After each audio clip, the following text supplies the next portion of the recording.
L'ABA de Triangle of Sadness, en français sans filtre. Déjà, pourquoi cette traduction ? Pourquoi pas l'avoir traduit Tu sais quoi ça fait référence, Triangle of Sadness ? Le triangle de la tristesse. En fait, j'ai vu sur Wikipédia que c'est une des seules infos qui est donnée sur le film, c'est que ça vient d'une expression de chirurgie esthétique qui sert à désigner une ride entre les deux yeux au niveau du front. Mais c'est la ride du lion. La ride du lion, quoi. Triangle of Sadness. Triangle of Sadness is the lion ride. Exactly. Wow. Okay. In a world. No, in a world, Jack. What do you mean, no, in a world?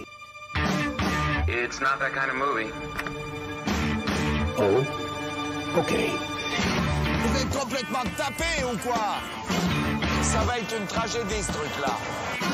Ce manque d'humilité en face de la nature qui se manifeste ici me terrifie. Removing the head or destroying the brain. Ça n'a pas l'air très effrayant. C'est juste comme une grosse dinde. On va passer une bonne soirée, Monsieur Pignon. Une très bonne soirée. Accrochez-vous, ça va faire mal.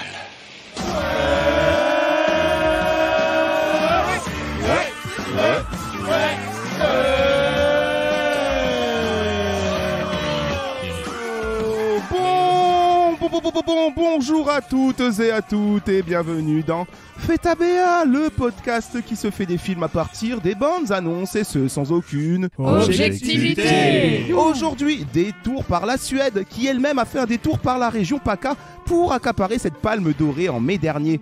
Car oui, cette semaine, Fête ABA déroule le tapis rouge pour la bande-annonce de Sans Filtre, le lauréat du Festival de Cannes 2022. Et Sans Filtre, nous le serons pour analyser au gré des vagues l'ABA de cette comédie satirique venue des terres du Nord. Alors, auditeurs, auditrices, mal de mer ou pas, prenez cette coupe de champagne, ouvrez votre Instagram et montez à bord du Zero Objectivity of the Sea pour qu'ensemble, nous voguions vers l'horizon. Mais avant tout, je me dois de vous présenter mon équipage pour cet épisode. Ambiance, sea, sex and fun.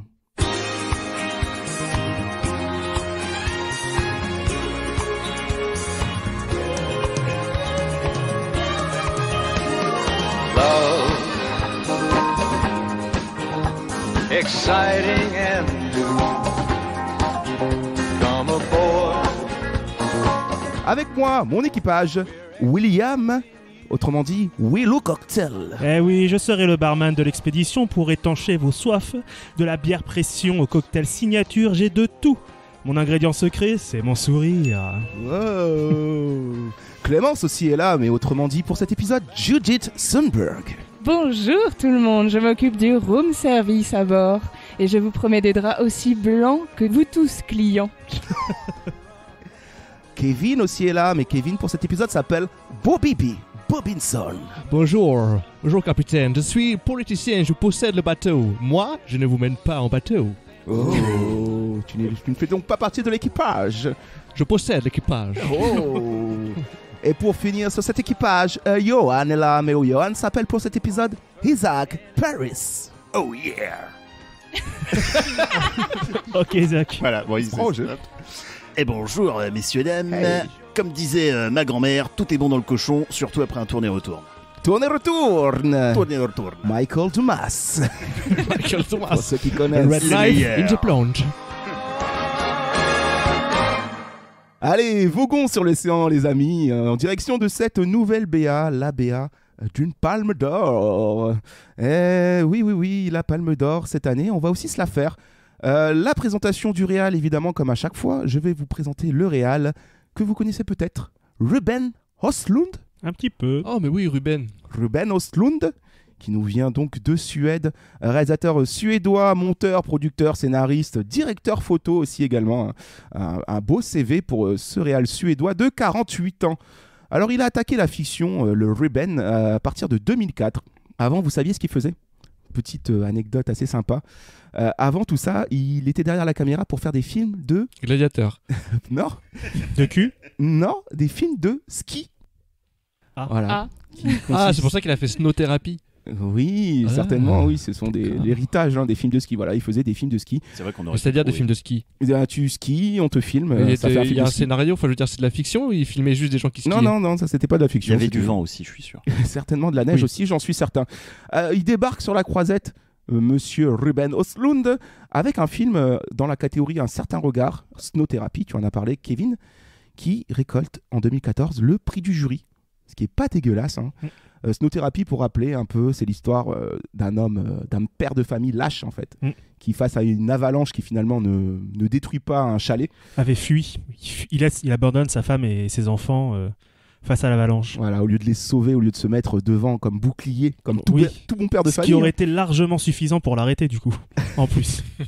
En anglais, le film s'appelle Force Majeure, et du coup en français il s'appelle Snow Therapy. Force Majeure en anglais. Ouais. Donc en anglais ils ont un titre français. Voilà, et en français on a un titre anglais. Intéressant. Intéressant. Snow Therapy, voilà, hein, qui raconte la lâcheté d'un père de famille, évidemment. Et son déni derrière, en fait. Tout ce qui va suivre, voilà, tout ce qui va suivre, c'est un peu le drame familial autour de son abandon de la famille. En ce moment, c'est au théâtre. En ce moment, ils l'ont adapté au théâtre en France. Ah ouais. Ouais, c'est avec Alex Lutz et je sais plus qui. Oh. Voilà. Et Elise Moon. Cette dernière info est fausse, évidemment. Bon, du coup, après le prix Un certain regard, forcément, ça franchit un step sur la croisette et il accède directement à la compétition officielle en 2017 avec The Square, qui, en reconnaissance internationale à ce moment-là, décroche la Palme d'Or en 2017. Donc, bah voilà. Hein. Bah, beau petit CV, quoi, 2 Palmes d'Or en quelques années, c'est pas mal. Started from the bottom, from the ski to the Palme d'Or. Voilà, bravo Ruben. Et il revient en 2022 avec le film dont on va se faire la BA aujourd'hui, qui est Sans filtre, en anglais Triangle of Sadness, qui est donc Sans filtre, qui débarque en 2022 en compétition officielle à Cannes et qui évidemment casse tout. Encore une fois, Ruben il est habitué, hein, cette fois-ci il a mis la barre très haut pour faire le back-to-back. Après une Palme d'Or en 2017, il repart avec la Palme d'Or en 2022. Donc voilà, et il rentre du coup dans le cercle très fermé des réals qui sont doublement palmés. C'est le 9e, non ? C'est le 9e, bravo, bien documenté. Un cercle très fermé qu'on appelle les réalisateurs canards. Double palme. Oh. Est-ce que vous pourriez m'en dire d'autres, par exemple, hein, pour allez, jouons un peu comme ça, vite fait. Oh, les Dardennes, hein. Les Dardennes, c'était sûr. Les Dardennes, effectivement, hein, pour représenter la Belgique, Jean-Pierre et Luc avec Rosetta et l'enfant. Donc double palme d'or pour le coup. Il y en a d'autres que vous connaissez aussi. Non, pas Malik. L'anglais triste. L'anglais social triste, Ken Loach. Ken Loach, effectivement. Ken Loach qui représente le Royaume-Uni avec Le Vent se lève en 2006 et moi, Daniel Blake en 2016. Woody Allen, il n'en a pas eu. Comment ? Il n'en a pas eu Woody Allen Woody Allen n'a jamais eu de palme d'or. Tant mieux. Tarantino peut-être ? Non, Tarantino, on a une seule. Une seule. Non, il y a Francis Ford Coppola aussi. Doublement palmé. Et oui, qui a pris la double palme d'or avec Conversation secrète. C'est ce que j'allais dire, Conversation sûre, mais... En 1974, et évidemment Apocalypse Now en 79. Après, on peut penser aussi à Anneke, hein, Le ruban blanc et Amour. Et un autre que je connais pas, Shohei Imamura, qui représente le Japon, avec La balade de Narayama et L'Anguille. Voilà. Pas vu. Aucun des deux, ouais. Pas vu. Ok, ça a pas sourcillé de la ride du lion autour de la table. Et Billy Auguste. Voilà. C'est qui Billy Auguste ? Billy Auguste. Danemark avec Pelle le Conquérant. C'est Pelle le Conquérant et Les meilleures intentions 92. J'en oublie un aussi, Emir Kusturica qui représente la Serbie. D'accord. Bon. Très bien. Voilà. En tout cas, il rentre dans un cercle très fermé de réalisateurs multi-récompensés. C'est quand même une belle... un beau palmarès. Surtout que lui, il est vraiment. Il y a que 5 ans qui séparent ces deux palmes. Je crois qu'il a le record par rapport à ça. Ah non, c'est faux, je dis de la merde parce que Coppola, Coppola c'est 74 et 79. Ça fait 5 ans aussi. Enfin voilà. Bon, l'ABA de Triangle of Sadness en français sans filtre, hein. Comme les Gauloises de ma grand-mère. Sans filtre. On va se lancer l'ABA tout de suite. Quoi. Vous voulez bien ? Allez, let's go. Allez, c'est parti. Allez. Who looks paid for the tickets? Not bad, huh? She's an influencer. Not bad, not bad. Yeah. So what do you do? I sell shit. The success of a luxury cruise, it mainly depends on you. Enjoy the moment. It's always, yes sir, yes ma'am. No. What? Everyone's equal.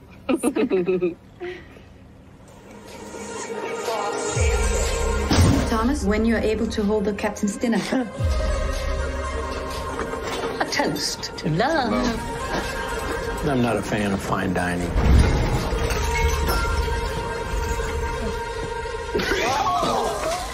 Darius? He doesn't look well. ship is going under. Russian capitalist and an American communist. Huh? On a $250 million luxury yacht. Stay focused.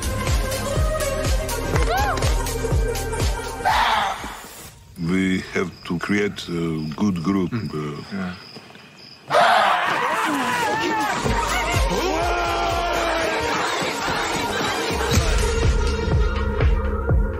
Who am I? You're the toilet manager. No. Here. Captain. Une belle blague Ikea pour terminer, et ça fait sens parce que Ikea c'est la Suède. L'ABA, nombre de plans par seconde, à peu près, vous savez? Non, beaucoup. Moi hein. j'ai compté comme ça 112. 112, non, il y en a... 0,7.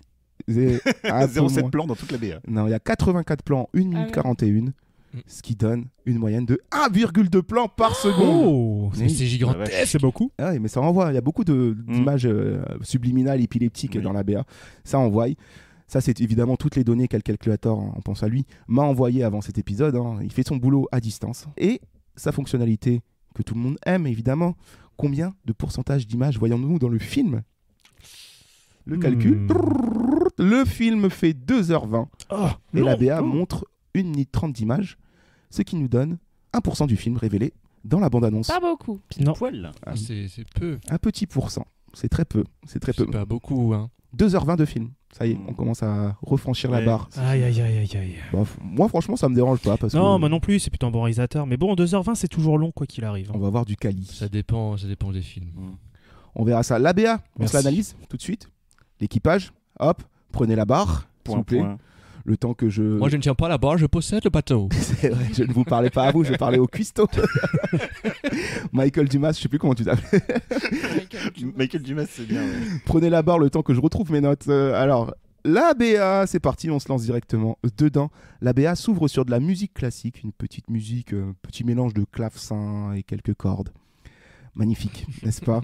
Quelle belle analyse. Et elle s'ouvre sur un navire de croisière. Oui, Attention à ne pas confondre avec un paquebot. Savez-vous pourquoi? Parce que c'est plus petit.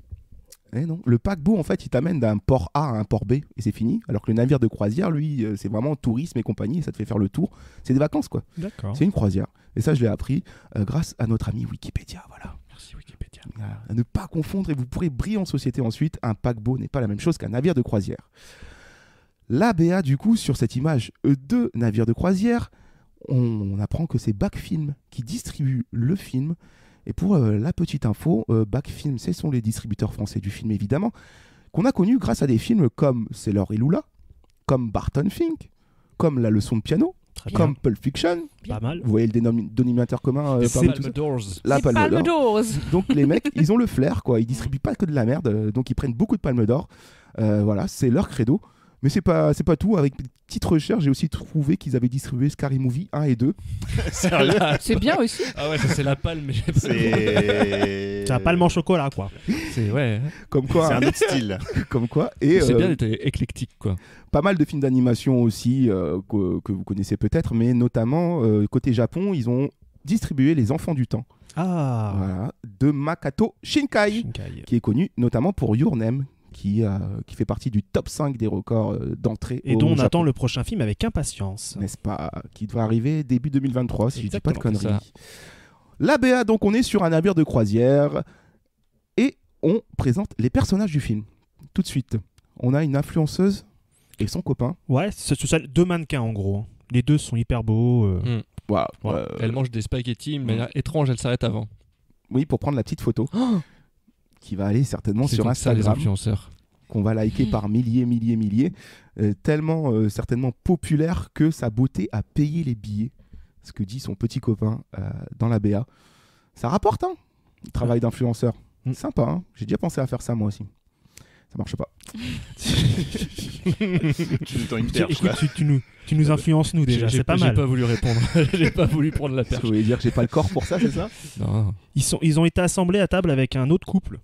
Un autre couple, ouais. Qui est alors dégueulasse au possible, c'est totalement l'inverse. Eux, ils sont moches, ouais. Oh le vieux Ils putain. sont vraiment c'est- pas beaux. Moche, mais On ne riche. critique pas le physique dans ce podcast. Et d'ailleurs, le vieux, moi d'ailleurs, il me fait penser à Sylvain Durif. Mais en gros. En gros et vieux. Voilà. Sylvain Durieux dans quelques années. Et qui a réussi dans la vie. Donc un compte en banque qui va certainement avec. Et lui, il est vendeur.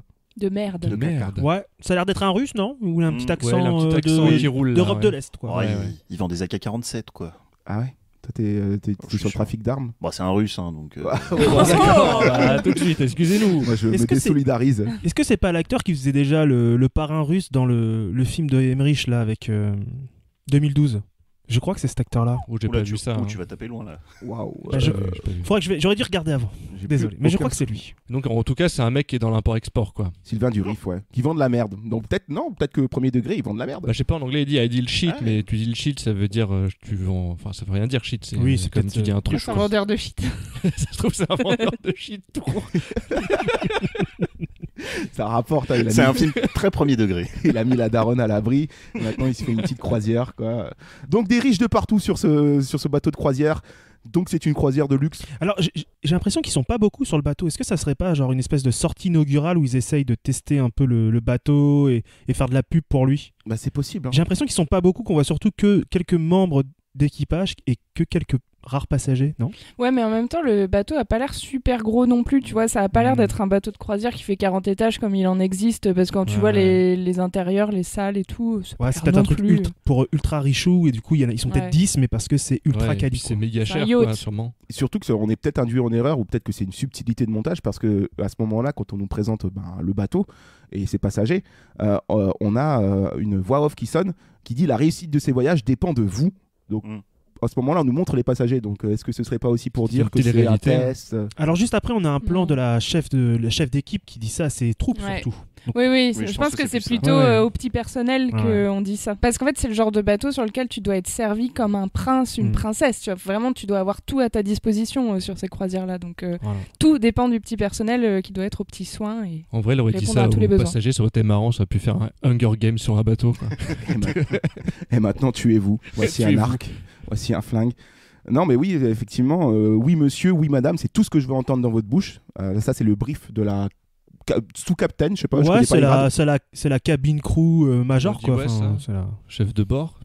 Chef d'équipe. Chef d'équipe, ouais. Donc elle briefe tout ça en disant je veux entendre que ça. C'est votre rôle d'être aux petits oignons pour les passagers de ce bateau. Et là, tout de suite, dans le montage de la BA, on a un nom de quelqu'un d'autre de l'équipage. Alors c'est un montage de BA, c'est pas la réponse directe, mais est-ce que ce serait pas du coup annonciateur d'une possible mutinerie? Alors en fait, je pense que c'est en opposition à cette chef d'équipe qui dit à son équipe vous devez être au top et rappelez-vous que le client est roi. On a une cliente qui essaye de faire croire à un membre d'équipage qu'en fait elles sont égaux, mais elle dit ça depuis sa piscine avec son cocktail à l'équipage qui est genre quand même assez petit qui est là pour elle, quoi, qui a son attention et qui a pas l'air de pas trop pouvoir lui répondre, tu vois. Donc en fait, c'est quand même très ironique, j'ai l'impression, cette scène, tu vois. Ouais, mais on voit aussi que, en effet, la nana qui doit servir la vieille riche, là, elle a pas l'air trop d'accord, quoi. Enfin, elle a l'air d'avoir envie de se rebeller.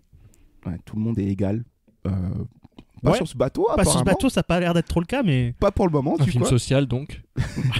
En tout cas, ouais, voilà, c'est déjà comment dire... C'est déjà grinçant pour le coup. Acide. Ouais. Acide. Il va nous opposer en fait une lutte de classe sur un bateau fermé avec l'équipage et les clients qui sont de statuts sociaux différents, quoi. C'est ça. On continue dans la BA et c'est une BA qui peut s'offrir un panneau du style après la Palme d'Or de The Square, découvrez la Palme d'Or, la nouvelle Palme d'Or de Ruben Östlund. Genre le mec il vient à Cannes, il repart avec. C'est sûr pour lui. En tout cas, c'est bien montré dans la BA, il faut bien appuyer là-dessus, hein, c'est très marketing pour le coup. On a un nouveau personnage qui nous a introduit à ce moment-là. Woody Harrelson. Woody Harrelson qui s'appelle Thomas, on l'apprend au long de la BA, qui est en fait le capitaine du bateau, tout simplement. Woody Harrelson, je m'attendais pas à le voir là, j'étais surpris de le voir dans ce film. Ouais, alors moi personnellement, dès qu'il y a Woody Harrelson dans un film, je suis fan. Ouais, c'est un de mes acteurs préférés, vraiment. Il est dans le top 2, je dirais, avec Mads Mikkelsen, tu vois.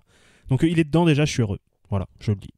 Et on assiste à ce fameux dîner du capitaine, j'ouvre les guillemets, mais c'est vrai que dans les films, on voit souvent le dîner du capitaine où on réunit un peu les bestes. Les bestes c'est pour ça que je pense que c'est un voyage inaugural, mais en petit comité. Tu vois, moi, je pense vraiment que c'est en fait, ça doit être le premier voyage de ce bateau-là qui est inauguré, et donc il risque d'y avoir des problèmes. Et du coup, ils ont invité quelques influenceurs, quelques grosses personnalités pour le faire avec eux. Et en fait, ça va vraiment être en vase clos avec très peu de personnages. Les VIP. Et ça tombe bien, en plus, ce sont nos personnages principaux qui sont invités à la table du capitaine. Alors moi, personnellement, j'ai un capitaine comme ça au bateau, je suis pas serein. Parce qu'il a l'air bourré H24, le mec. Tu crois que c'est bourré? Moi, Ah ouais, j'ai pas compris. Sous drogue ou bourré, il a l'air en tout cas très fatigué. Et t'as vu les heures qu'il se fait aussi? Ouais. Enfin, franchement. J'aurais un petit peu peur d'un Costa Concordia, si tu veux. Tu vois, le mec essaye de frôler des récifs et qui se les prend, quoi. Je veux pas spoil, mais ça va finir un peu comme ça. C'est prémonitoire ce que tu racontes. Il a pas l'air d'avoir envie d'être capitaine, en tout cas. Ça a l'air de le faire chier, quoi. On vient frapper à sa porte, genre en mode il serait peut-être temps de mettre votre chapeau là, et puis d'aller faire votre boulot. D'aller conduire le bateau, monsieur. Parce que là, on vogue vers l'inconnu. Capitaine, votre pantalon, s'il vous plaît, quand même. Ils y mangent quoi, du coup, à ce dîner gastronomique, le fameux dîner du capitaine? Laissez-moi vous présenter le menu. Alors, vous aurez un avant et arrière raffiné de poiscaille aux feuilles de trèfle, ou bien une gelée provençale et herbes du balcon. Ça a l'air dégueulasse. Demi-tentacule d'octopode et fleurs du jardin, ou bien ratatouille d'algues et moules sur son lit de cailloux blancs. Petite tapas, quoi. Il manque un menu. Lequel? Le menu du capitaine. Bah oui, parce que lui, il est pas très gastronomique. Hein. C'est pas très grande cuisine comme il l'annonce. Je trouve que cette réplique où il dit qu'il est pas très gastronomie, ça donne un peu l'impression qu'il est pas du tout comme les gens qui est sur le bateau. En fait, il peut pas trop. On dirait presque qu'il se désolidarise des richoux. Ouais. Est-ce qu'il le fait de manière sincère ou est-ce qu'il le fait de manière fake, comme par exemple la passagère juste avant qui dit à la membre d'équipage ouais, on est tous égaux, mais va me chercher mon verre, tu vois ce que je veux dire? Ouais, c'est ça. Est-ce qu'il est réellement sincère? C'est difficile de savoir avec les riches. Difficile de savoir. Surtout qu'après, ils en plaisantent avec un autre personnage un peu plus tard dans la BA. Peut-être que c'est un imposteur aussi. Tu veux dire qui tue des gens et tout. Un espion russe. Non, mais peut-être qu'il a pris la place du capitaine. J'avoue, le mec, le capitaine, en fait, il est enfermé dans le placard ligoté. Et lui, c'est genre un cum lambda, tu sais, qui s'est invité à la fête, quoi. Il veut juste aller aux Caraïbes, lui. En fait, ça se trouve, il n'a pas trouvé d'autre solution que voilà, de kidnapper le capitaine, le vrai capitaine. On s'en était jamais douté. Bon, il y a un moment, il a demandé une planche de charcuterie alors qu'il avait accès à un poulpe, on n'a pas compris. Je me suis douté quand il a pris le burger. C'est ce qu'il mange, hein, lui. Il y en a, il bouffe du calamar raffiné, et lui, c'est burger frites. En même temps, c'est peut-être ce qu'il y a le meilleur. Hein, c'est ce qui est le plus appétissant sur la table. Hein, ça passe très vite dans la BA, mais quand vous mettez pause, ça a vraiment pas l'air très appétissant. Et puis on a l'air de bien se foutre de ta gueule niveau quantité, quoi. Voilà. Le repas tourne mal. Il y a l'air d'y avoir tempête. Et on ouvre la page Storm is coming, ça commence à tanguer. Ouais. C'est comme ça que j'ai écrit ça sur mes notes. Et tout ce magnifique repas, du coup, sera. Il est vomi. Je cherchais un mot plus régurgité. Ils ont dégueulé partout. Rendu. Offert. Régurgité. C'est peut-être ce qui a valu. J'avais vu quelques critiques passer comme ça. J'ai pas pu m'empêcher de les lire. Heureusement très courtes, mais qui disaient qu'en gros, à Cannes, il y avait eu beaucoup de mauvaises critiques qui disaient que ce film était dégueulasse. Parce qu'à mon avis, il va y avoir une énorme scène de vomi, quoi. Là, à ce moment-là, ça va commencer à avoir mal de mer plus repas pas terrible. Et oui, mais il faut bien faire tomber les riches de leur piédestal si on veut les remettre au même niveau que les autres plus tard dans le film. Oui. D'ailleurs, il y a un autre truc très prosaïque qu'on voit en une image très courte, c'est qu'on voit des toilettes qui refluent. Comme dans Parasite. Enfin, tu vois, qui déborde. Voilà. Donc, en fait, la mer te remonte, quoi, en plus. Face à la mer. Avec le bateau qui tangue, ça fait remonter les toilettes. Face à la mer. Excellent titre. La fameuse chanson de Calogero, évidemment, et Passy. Mais non, mais je voulais dire, c'est à ce moment-là qu'on est tous égaux, pour le coup. Ouais. Face à nos fluides, face à nos excréments, face à nos régurgitations, nous sommes tous les mêmes. Nos gaz, n'oublie pas. Nos gaz aussi. Pour info, quand t'as de l'eau qui régurgite dans les toilettes dans un bateau, c'est qu'il est en train de couler en général. Hein. Bah ça tombe bien parce que c'est un peu ce qui va se passer avec le bateau. Une autre musique se lance au chiottes, la musique classique, et après un petit Shazam évidemment. J'ai pu découvrir que le morceau qui se lance là, c'est un petit morceau pop, c'est sympa. C'est un morceau de Fred Again. De comment? Fred Again, qui s'appelle Fred encore. Hein. Oui, qui s'appelle Marea. Marea. Qui en latin et espagnol signifie marée, tout simplement. Et en roumain, ça veut dire mer. Voilà, j'ai fait mes petites. Google. Sans blague. Je ne serais pas douté. Donc, je trouve que ça fait sens pour un film qui se passe sur la mer. C'était, j'avais envie de le dire, mais pour le coup, ils ont fait correspondre la musique de la BA avec le lieu où se déroule l'action. La mer, ça part en couillus. Ça veut dire qu'on va avoir un OST marin. Que des chansons sur la mer. Peut-être du Charles Trenet qui va se lancer sur le générique de fin. Ça part en couillus, pour rester dans le latin. Enchaînement d'images à ce moment-là dans la BA, et c'est là que ça a pété les records, 1,2 plans par seconde. C'est parce que ça a beaucoup d'images qui nous ont présentées comme ça assez rapidement. Et on voit notamment dans cette flopée d'images Sylvain Durif qui nous fait une annonce qui dit que le bateau va couler. J'ai essayé de faire un accent russe, j'ai pas réussi. C'est pas ça, ouais. Le bateau va couler. C'est mieux. Bien, ouais, bravo. Bof, pas terrible. Donc le bateau coule, les shots remontent. Ça commence à tanguer, d'ailleurs ça se voit directement à l'image. Hein. Petit dispositif de mise en scène sympathique. J'espère que ceux qui sont sensibles au mal de mer vont pas faire en sorte que la salle ressemble à ce restaurant à la salle de Miam, où tout le monde vomira en salle. Et à votre avis, pourquoi le bateau coule? Quelle est la raison, la cause? On le voit. C'est une bonne question. Alors, on voit clairement. Ça, c'est pas le repas. Enfin, tu vois, le montage nous dit pas. Il y a l'air d'avoir une tempête, mais puis bon, il y a le bateau qui explose il y quand a même à un une moment. explosion à un moment. C'est ça que je me pose Mais comme d'où vient question. l'explosion? Révolte du petit peuple. Ah, bah c'est le Mossad. Qui attaque le bateau. Ah, ça serait pour faire un énorme. gros message en mode puisque c'est ainsi, on vous emmène avec nous, Ah, vous allez ouais, mourir. Et voilà. Bonne question. Je vais relancer le truc plus tard parce que c'est vrai que ça va arriver plus tard le bateau qui explose, mais on peut se demander s'il y a tempête et tout, pourquoi il coule pas en fait. En fait non, il explose plus tard. Est-ce que c'est le même bateau? Alors j'ai l'impression que le film il va être séparé en 3 grosses parties. Il va y avoir une première partie genre tout va bien sur le bateau. Et je pense qu'il y a une grosse partie avarie où le bateau ne bouge plus jusqu'à ce qu'il coule parce que pendant ce montage épileptique, on voit plusieurs scènes un peu étonnantes que tu verrais pas sur un bateau de croisière, genre le russe qui est tout seul devant le micro dans le bateau comme si personne surveillait, comme s'il y avait... Je crois que c'est dans la panique qu'il a dû prendre place. Ah ouais, parce qu'il a l'air vraiment genre avachi, un peu bourré, genre... Il a l'air au bout de sa life. Russe, quoi. Il prend son temps, quoi. Et qui dit à ce moment-là, le bateau va couler. Non, toujours pas. Ça marche Non, pas. mais c'est vrai que toutes ces images font penser un peu à Titanic. Et dans Titanic, c'est long, quoi, le moment où le bateau il est en train de partir en couille. Ouais, je sais pas pourquoi. Peut-être les canalisations bouchées par... par le repas. Le capitaine, parce que tu sais, les burgers, c'est dur à digérer. Quand même. Ils avaient pas vidé la fosse sceptique du bateau et c'était trop lourd. Une erreur bête. dégazage. En tout cas, j'espère que l'explosion sera mieux faite dans le film parce que là, dans la BA, fait un peu genre pas fini. Non, on dirait un peu un stock auction. Je sais pas. Un capitaliste russe et un américain communiste sont sur un bateau de luxe à 250 millions de dollars. On dirait le début d'une mauvaise blague. Ouais. C'est ce que pourtant la discussion qu'on entreaperçoit là dans la BA entre Woody Harrelson, le capitaine, et notre fameux Sylvain Durif qui vend de la merde. Il dit un capitaliste russe et un américain communiste. C'est marrant. Du coup, est-ce que c'est pas le coco? Est-ce que c'est pas Woody Harrelson? Si, Ouais, c'est lui. C'est lui l'américain. C'est pour ça qu'il mange des burgers et pas du poulpe. Parce que les communistes, ils mangent des burgers. Voilà. C'est bien connu. Non, mais du coup, c'est pour ça, je pense vraiment qu'il est pas du tout dans le même délire que ses passagers. Ouais, c'est sûrement lui qui a incité le peuple à se révolter. Non, mais en fait, c'est ça. En fait, c'est pas du tout le capitaine. C'est un agent du Mossad, ce gars-là. Et c'est lui qui fait exploser le bateau. Et pourquoi le Mossad? Pourquoi le Mossad? Ils sont pas de gauche, le Ouais, Mossad. Les complots. Parce que c'est vrai que C'est bien, quand même, si j'avais dit CIA, ça aurait choqué personne. Hein? Si. Le Mossad, donc du coup, qui est là, qui était, qui était dans la mandaté, soute. on ne sait pas pourquoi. Dans la Ils sont soute. partout. Ils sont partout. Les panneaux critiques qui se montrent dans la BA, virtuose selon le Parisien, hilarant selon la Voix du Nord, décapant selon Paris Match, irrésistible selon Ouest France. Décidément, waouh. Surtout le décapant, c'est. Si ça décape, c'est bien. C'est curieux. Et là, oui, on a le bateau qui explose. Pourquoi? Je ne sais pas, c'est bizarre. En fait, on dirait que peut-être le bateau ne fonctionnait plus. Et du coup, ils ont pas accosté, mais il s'est arrêté. Les canaux de sauvetage. Il s'est arrêté pas loin de l'île sur laquelle ils vont s'échouer, où ils vont devoir essayer de trouver refuge, en fait. C'est peut-être ça. Et puis après, ils le font exploser, ou j'en sais rien. Enfin, moi, en tout cas, je pense que Trop cette partie où le bateau n'avance plus parce qu'il y a une avarie, je pense qu'elle va être longue dans le film. Trop space. Ou alors ils sont obligés de quitter le bateau avant qu'il coule et ça explose et ils le voient de loin sur l'île. Ouais. C'était inévitable qu'il explose. Ou bien c'est la fin du film. Je sais pas. En tout cas, le bateau explose et il ne coule pas. On comprend qu'ils échouent sur une île, évidemment. Oui, une île, je pense. Hein. Et là, on voit entre Titanic et la Grande Bouffe selon Midi Libre. Très sympa, j'aime beaucoup.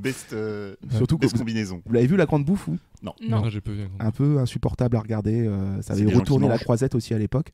C'est l'histoire de quelques amis qui se réunissent dans une maison éloignée dans la campagne et qui décident de se suicider par la bouffe. Donc ils vont manger à excès jusqu'à en crever. Voilà, du coup, donc c'est un peu crado. On est face à des scènes qui sont très crado, ouais. Très Donc crado. ça va être très crado là aussi. C'est très provocateur, évidemment. Le début d'une nouvelle aventure sur cette île, on les voit qu'ils s'organisent pour la survie dans ce milieu hostile. Je dis hostile parce qu'on entend un cri qui nous vient de la jungle. Qu'est-ce que ça pourrait bien être? Alors, soit c'est un vélociraptor, soit c'est un connard qui était caché qui leur fait peur. J'arrive pas à savoir si c'est un vrai cri de bestiole ou Woody Harrelson caché qui fait. Sauf c'est un naufragé d'avant. C'est Tom Hanks. Et c'est Tom Hanks. Wilson. C'est marrant, oui, je sais pas trop ce que c'est, animal, personne. Parce qu'ils ont l'air d'avoir peur, mais bon, c'est, enfin, ça va quoi. C'est plus, tu les surprends. Ah mon Dieu. C'est une blague. Oui. Petite hystérie collective peut-être. Hein. Possible. En tout cas, pas beaucoup de survivants. Pour le coup, là, on peut pratiquement les compter sur les doigts des mains. Ils s'organisent dans ce milieu. Et là, on a un enchaînement d'images, encore une fois, qui nous expose brièvement ce qu'ils vont devenir. Et il y a notamment ce fameux, comme dans tous les films un peu de naufrage, on peut penser à des films comme, des livres comme Sa Majesté les Mouches et tout, mais bon, où il va y avoir un conflit de pouvoir. Ils vont devoir trouver un coquillage pour prendre la parole. Et qui dit tout ça, dit évidemment violence qui va ressortir de tout ça. Les cartes sont rebattues. Les cartes sont rebattues, les rôles s'inversent. On a le titre qui apparaît, Sans filtre, The Triangle of Sadness. Et évidemment, la petite blague Ikea qui vient redéfinir la hiérarchie établie. Tu nous expliques ça, Johan, la petite blague Ikea de fin de BA? Eh bien, c'est la Madame Pipi du bateau qui apparemment a très mal fait son travail et qui qui s'enveloppe dans un espèce de poncho dégueulasse et qui dit moi plus Madame Pipi, moi Captain. Moi maintenant Captain. Voilà. Ça se trouve, c'est elle le vrai antagoniste du film, tu sais. Ça m'a beaucoup fait rire pour le coup, honnêtement, ce petit passage quoi. Oui. Et c'est la fin de notre bande-annonce de la semaine. Voilà. Est-ce que ça vous donne envie de voir ce film avec cette bande-annonce, Johan? Oui. C'est rare que un film à Cannes me donne envie d'y aller, parce que pas franchement le cinéma qui m'intéresse, mais je suis curieux. Est-ce que tu avais vu The Square, Non, premier? je n'ai vu aucun film de lui. Vous avez vu The Square, les colocs, je crois. Hein. Oui. Toi aussi, William? J'ai pas vu The Square, par contre j'avais vu Snow Therapy qui m'avait vachement plu. J'ai vu Snow Therapy. On avait parlé de The Square dans un épisode, je crois que c'était pour l'appel de la forêt. Alors vous me direz quel est le lien? Si, c'est Terry Notary qui jouait dans The Square, qui joue le chien dans l'appel de la forêt. Évidemment, c'est du pas du stop motion, mais du performance capture. Performance capture dans l'appel de la forêt, mais dans The Square, il a ce rôle de gorille dans cette fameuse scène de banquet. Et tu sais ce qu'il a fait aussi depuis? Ils ont fait appel à lui dans Nope de Jordan Peele pour le singe, quand il est en CGI. Enfin, il est tout le temps en CGI. On peut en dire plus, mais le singe de Nope, comprendront ceux qui ont vu Nope. Voilà. Mais oui. Ouais, il est souvent appelé pour faire des animaux, en fait, simplement. Il est aussi dans la trilogie du... La planète des singes. La planète des singes. C'est le nouvel Andy Serkis. C'est un peu ça, ouais. C'est un peu la relève, quoi. Parce qu'il a des expressions animales qui correspondent bien. Puis il est très expert là-dessus. Et pour la performance capture, quand l'acteur est très expressif, ça permet derrière aux animateurs de pouvoir recalquer leur animation sur ce qu'a fait l'acteur avec son visage. Donc il faut des visages avec des physiques bien particuliers, bien expressifs. Et lui, je pense qu'en l'occurrence, c'est pas le visage, c'est plus le corps. La gestuelle. La gestuelle peut-être. du corps.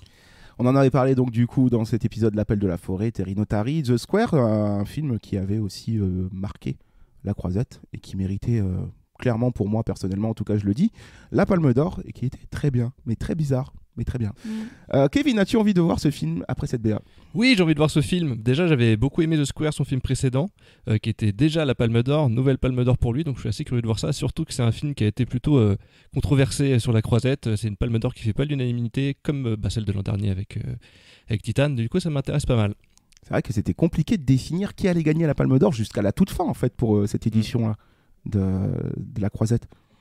Il y avait Armageddon Time de James Gray qui était pas mal favori, et puis en fait, que dalle. Rien du tout.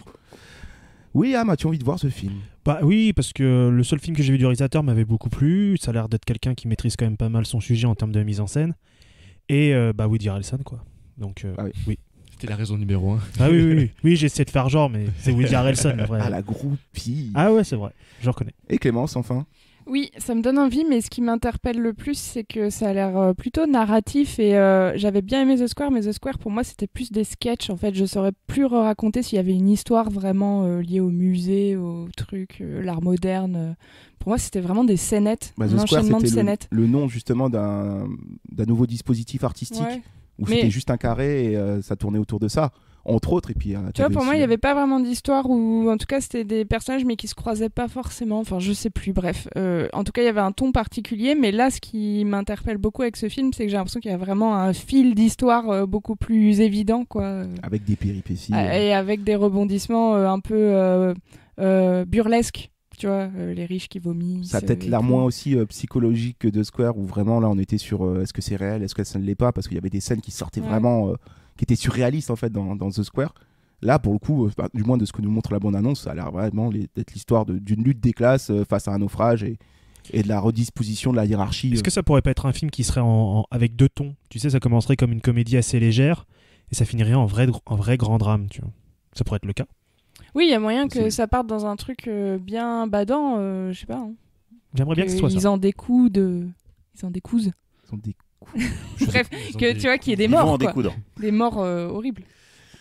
Bah, si c'est dégueulasse, peut-être que ça se joue aussi sur les morts, je ne sais pas. Et toi, Romain? Ouais. Voilà. Merci. T'as envie de le voir? Non, très envie de le voir, évidemment. Toujours curieux de voir la Palme d'Or de chaque année, pour le coup. Et Ruben Östlund m'avait beaucoup surpris avec The Square, que j'avais vraiment apprécié. J'avais beaucoup aimé Snowtherapy, que je regrette d'avoir vu dans l'avion et pas au cinéma. Je l'avais vu dans l'avion à l'époque. Mais très surpris par ce film. C'est comme ça que je l'avais connu, en fait.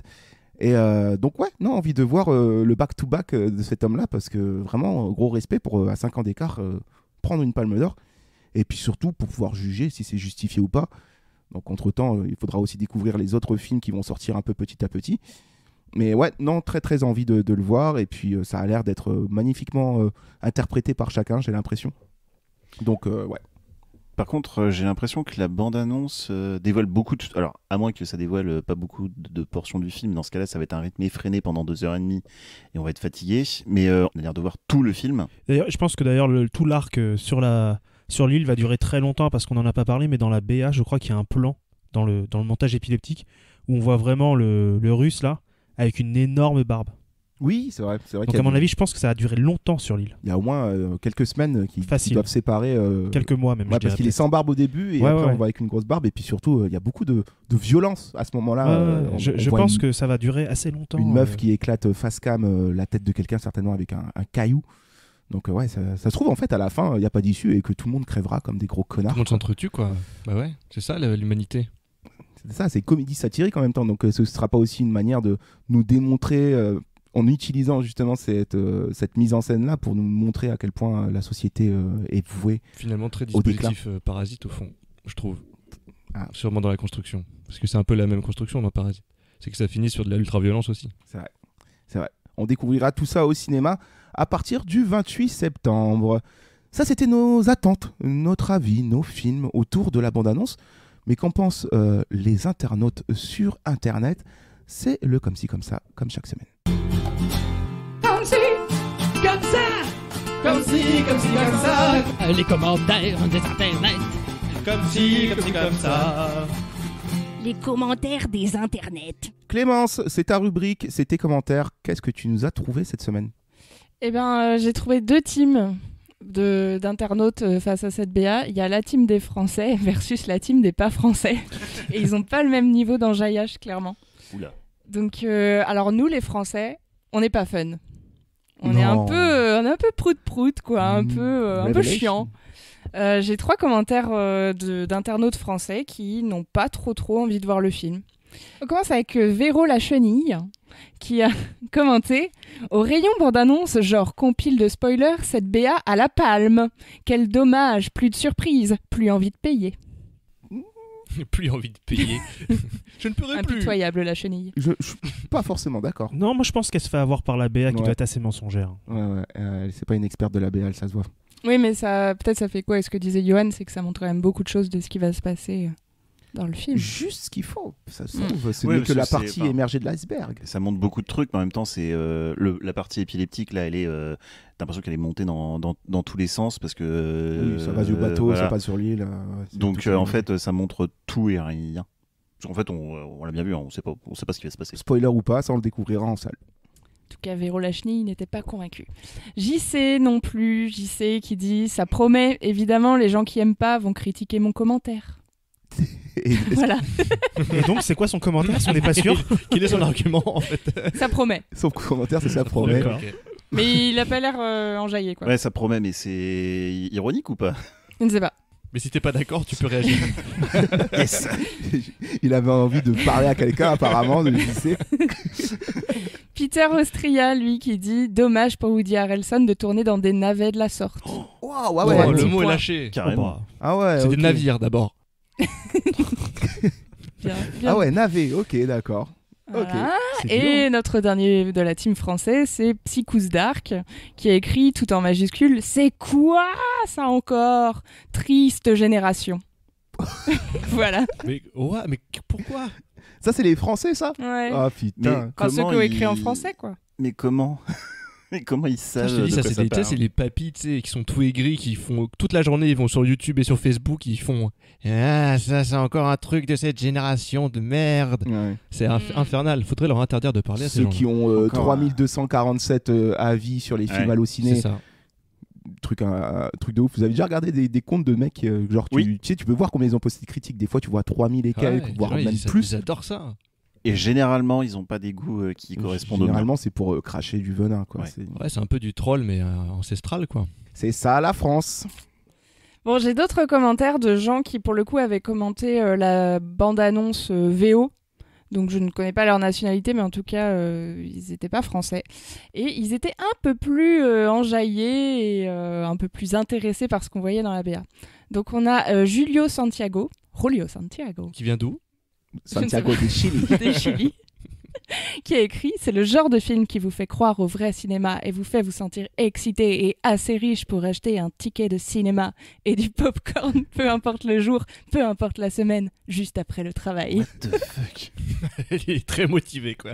Ah, j'adore le cinéma. J'adore la phrase qui vous font sentir assez riche pour acheter un ticket de cinéma. Je sais pas d'où il vient, mais le cinéma, ça a l'air d'être cher chez lui. Bah, je crois que c'est partout. Hein. Le cinéma, c'est assez cher comme loisir. Oui. Hein. Ça devient un luxe. Hein. Oui, c'est vrai. Ça devient un luxe. R.G. Renty aussi, qui a écrit la bande-annonce avec des plans inclinés tels le bateau en train de couler, c'est du génie. Ouais.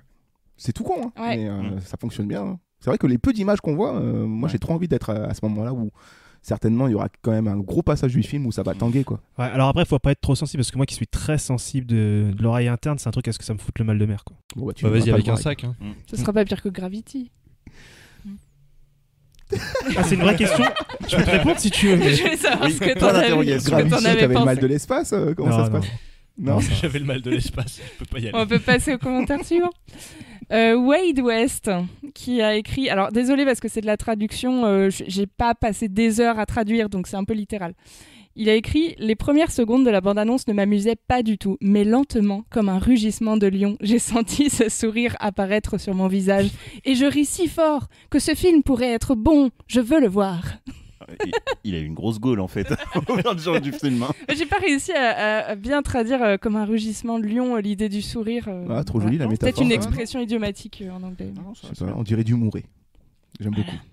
Très poétique. Enfin, trois derniers commentaires enjaillés. Melchizedek qui a écrit « D'abord, j'ai pensé « Oh, c'est ce genre de film ». Puis je me suis dit « Oh, en fait, c'est ce genre de film ». À la fin, je me suis dit « Merde, c'est donc ça ». J'adore. Ou comment donner son avis sans le donner. Ouais, mais j'aime beaucoup. Écoute, j'adore cette posture-là de commentaire. Alors, un commentaire enjaillé et un dernier qui dit les termes. Donc le dernier commentaire enjaillé, c'est Andréaline Grimmelhausen qui a écrit « J'ai hâte de voir ce film avec mes amis privilégiés pétés de thunes. » Voilà. On ne sait pas si c'est... Oui, c'est peut-être ironique, Ouais, peut-être si que je suis un peu premier degré. Peut-être que ça se trouve, il est vraiment pété de thunes. Hein. Il a des amis pétés de thunes. Allons voir ça, Jean-Édouard. Et le dernier commentaire qui pose les termes est celui de Tired Of, qui a écrit « Film mis à part, beaucoup de gens ne le savent pas, mais ce n'est pas loin de la réalité. Il y a des gens très privilégiés et quand ils paient pour quelque chose, peu importe ce que c'est et où ils se trouvent, ils vous traiteront comme un moins que rien. Et parfois, ce sont ces mêmes personnes qui se comportent de manière très gentille par ailleurs ou qui apparaissent en public comme des champions des droits de l'homme. » Ça dénonce. Alors dit les termes. Un SGW. Ouais, là, c'est un mec de Nupes là, qui nous a parlé. Là. Ça, c'est clair. Nupes. Il parle plus, c'est fini. Ça fait... Ça parle plus. C'était juste le tube de l'été, quoi. C'est une Nupes. Eh ben merci Clémence, ça fait plaisir de voir que quand même en dehors de la France, il y a des gens plus enjaillés pour cette Palme d'Or qu'ici où on fait que tout critiquer, évidemment. Mais on ressent bien voilà, ce côté les riches c'est les méchants et les pauvres c'est les gentils. Ça se trouve c'est ce que le film va nous démontrer ou peut-être pas, peut-être qu'au contraire on va être surpris. Peut-être que les pauvres sont méchants Et les riches sont gentils. Je connais quelques pauvres qui sont méchants. Ouais. Moi, je connais quelques riches qui sont gentils. Ah ouais, putain, t'as de la chance. Non, c'est faux, je connais pas de riches. Parce que sinon je serais pas là. Bon, ce titre, qui en plus, une fois, n'est pas traduit correctement, Triangle de la tristesse, devient Sans filtre en français. Et pourquoi ce choix de Sans filtre? Ouais, je pense que c'est en rapport avec Instagram. Oui, l'influenceuse, l'image, ce qu'il y a derrière le vernis. Voilà, c'est ça. Et surtout, une fois qu'ils seront naufragés, ils vont être obligés de quitter tous leurs apparats sociaux. C'est ça. Et redevenir des animaux. Et d'ailleurs, oui, la vengeance va s'exercer Mais du coup, sans je trouve filtre. que tu perds le fond du titre, tu vois, avec le Triangle of Sadness qui a cette référence de chirurgie esthétique, plus le côté hiérarchique du triangle et tout. Enfin, du coup, tu perds le sens. Je trouve. Perdu dans le triangle des Bermudes. Tu gardes celui des apparences, hashtag no filter. Ouais, mais le côté social est évincé. Merci bien. Ils ont essayé de trouver un truc qui était facile à prononcer aussi. Sûrement. L'affiche est très cool aussi. Elle est derrière toi en ça. C'est intéressant. Parce que t'as le premier plan où ça se passe trop bien, c'est la madame, elle se fait prendre en photo, et puis derrière, c'est l'apocalypse. Une chose qui a pu se voir en vrai, hein, j'ai eu des exemples de influenceuses ou pas, mais en tout cas des gens qui se prennent en selfie à des enterrements ou des trucs comme ça, c'est assez cringe aujourd'hui, et pourtant ça existe, quoi. Et d'ailleurs, moi, l'affiche, elle m'avait trompée parce que je l'avais d'abord vue avec Cannes et tout, et j'avais pas vu la BA, et du coup, je pensais que ça se passait au bord de la mer, sur la plage, mais pas sur un bateau. Et j'avais pas du tout fait gaffe que sur l'affiche, on voit un bateau au loin. D'abord sur un bateau, après au bord de la plage. Oui. Mais je pensais que ça allait être une station balnéaire, en fait. Ouais. Tu vois, un complexe comme dans Hold. Je pensais que ça allait être un Dernier tsunami Shyamalan. et que le père de famille allait fuir. Que finalement, en fait, c'était une petite vague. Il aurait fait le même film, mais avec de la neige qui a fondu, quoi. Bon, allez, le fais ton titre, en fait, c'est ça que je voulais lancer depuis tout à l'heure. C'est parti, on se le lance tout de suite. Fais ton titre, fais ton titre, fais ton titre, fais ton titre, fais ton titre. Le fait ton titre, on refait le titre, on refait l'affiche en changeant sans filtre, en oubliant Triangle of Sadness et en mettant un nouveau titre issu tout droit de nos esprits tordus. William, je te lance. Oui, j'en ai deux qui sont pas foufou. Le premier, c'est en référence à un de ses films précédents, ça serait Island Therapy. Pas foufou. Ouais, non, c'est voilà. Et le deuxième, c'est une référence littéraire. On en a parlé pendant le débrief de la BA, mais ça serait Sa Majesté des Bourges. Oh, très bien. C'est noté. Clémence, des titres. Oui, j'en ai un, c'est Galère de riches. Avec la catchphrase, ils sont tous dans le même bateau. Oh, vous c'est voyez, pas mal. galère, une galère, c'est un bateau aussi. Ah ouais. Voilà. D'où Heureusement le que t'as jeu. expliqué, je l'avais pas. Ouais, non, mais je sais que vous avez pas assez de vocabulaire des fois. J'ai lu Astérix, excuse-moi. Grosse merde, c'est bon, quoi. je sais ce que c'est.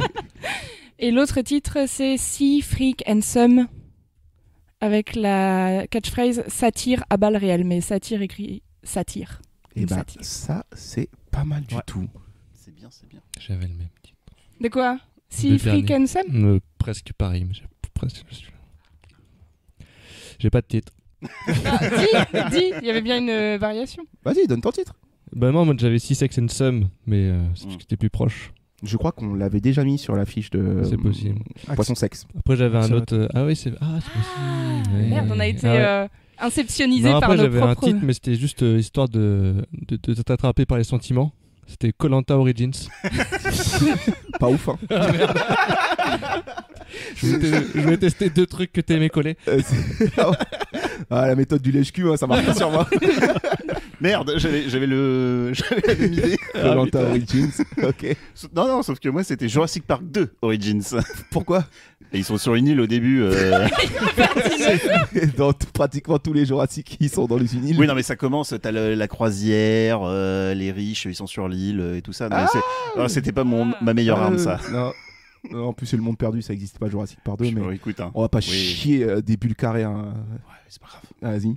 Et l'autre c'était Lost in Vacation. Et en catchphrase, accrochez-vous à vos zizi. C'est chaud, le zizi.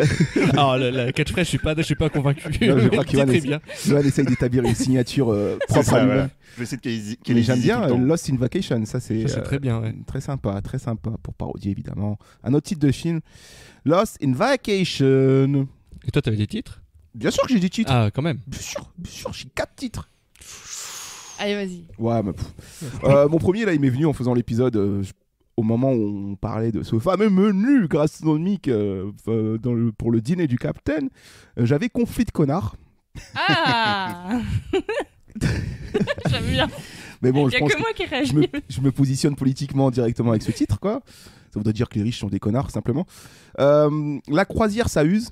Ça, c'était juste pour le mettre, mais je le prendrais pas parce ça que serait plus en cache-fraise. Ouais, mais la croisière, ça use. Ça a tellement été fait en fait à travers le temps. Il y en a eu plein de parodies. C'était juste pour le dire. Je ne le mettrai pas. J'avais comme toi, William, un titre qui s'inspire de Sa Majesté les Mouches. J'avais Sa Majesté les Riches. Je trouve que ça marche mieux avec les bourges. Et le dernier, c'était Louis Vuitton Crusoe. Louis Vuitton Crusoe. Oui, il était parti loin là. Ouais, un peu technique quoi. Écoutez, j'aime beaucoup Lost in Vacation, Sea Freakin' Sam. Ça va jouer entre ces deux-là. Hein. Ça va jouer entre ces deux-là. Moi, je vote pour Lost in Vacation. Et bah, plutôt celui-là. Mais je crois que tu avais proposé un premier titre qui était mieux, non? Non, personne ne l'avait compris. Galère de riche. Si, moi j'ai trouvé ça pas mal, Galère de riche, je l'avais compris tout de suite. Mais... Bonne catchphrase, Galère de riche. Non, l'autre est mieux. Oh, okay. Bon, bah, pardon, j'argumenterai plus. Ok, faites ce que vous voulez. Attendez. Non, bah allez, Lost in Vacation. Donc Sa Majesté des Bourges, c'est oublié quoi. Ok, c'était juste pour être sûr. Que tu l'avais pas oublié. Juste pour vous rafraîchir la mémoire au cas où. On sait jamais, peut-être que dans toutes ces discussions, on l'a oublié. Voilà. Écoutez, comme Ruben Östlund qui nous fait un back-to-back pour sa Palme d'Or, on a un back-to-back pour les titres parce que c'est Johan encore qui récupère le titre de la semaine. Bravo avec Lost in Vacation. Il y avait de très bons titres. Hein. C'est vrai que Galère de riche. Elle était fine. Mais ça marche pas mal. On peut la glisser dans une catchphrase. Galère de riche, satire à balles réelles, faudrait faire un mix, tu vois. Dans cette galère de riche, ils sont tous dans le même bateau. C'est super long. On verra, on va trouver un mix, mais ça finira sur l'affiche. Donc, en gros, Clémence, la catchphrase, Johan, le back-to-back pour le titre, bravo. Et merci. Voilà. Quel retour en puissance, là. Oui, c'est bizarre. Désolé, j'ai pas retenu le zizi. La force du zizi. Ouais. On sait où tu puisses ta force, en tout cas. Oui, c'est ça. Oui, si tu savais. Bravo. William, dégoûté, comme d'hab. Bah écoute, on reste sur le même rythme. Hein. La semaine prochaine, c'est pas moi, t'auras peut-être une chance. Ouh, ça va. Bravo en tout cas, Johan, Clémence, pour la rubrique Fais ton titre. Et ben ça marque déjà la fin de notre épisode. Mais oui, ça y est, c'est fini. Non, enfin. La croisière arrive à son terme, il va falloir accoster. Mais oui.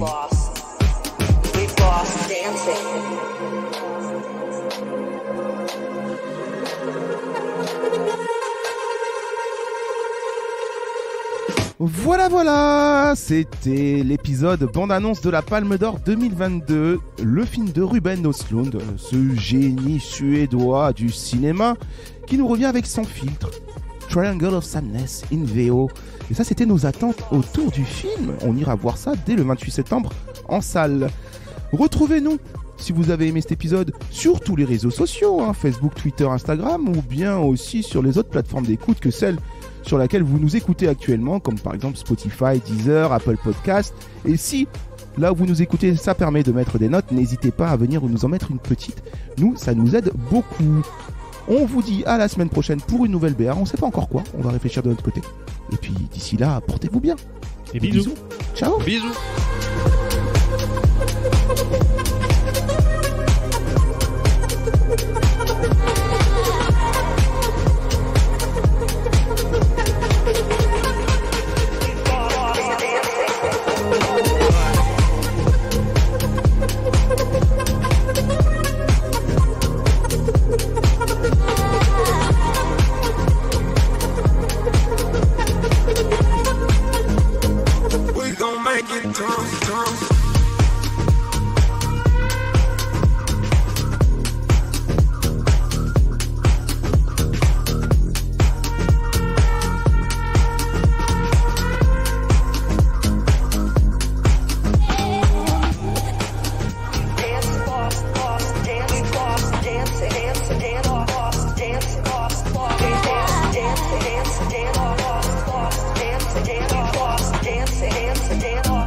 We gon' make it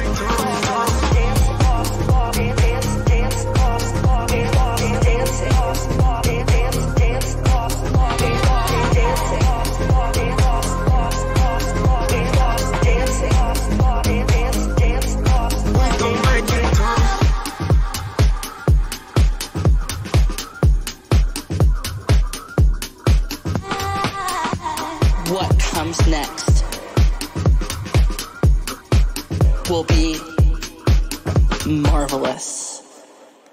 Ruben Östlund. Ruben Östlund. Tu as tellement de plantés. Ah, Östlund. Ruben Östlund. C'est Ruru.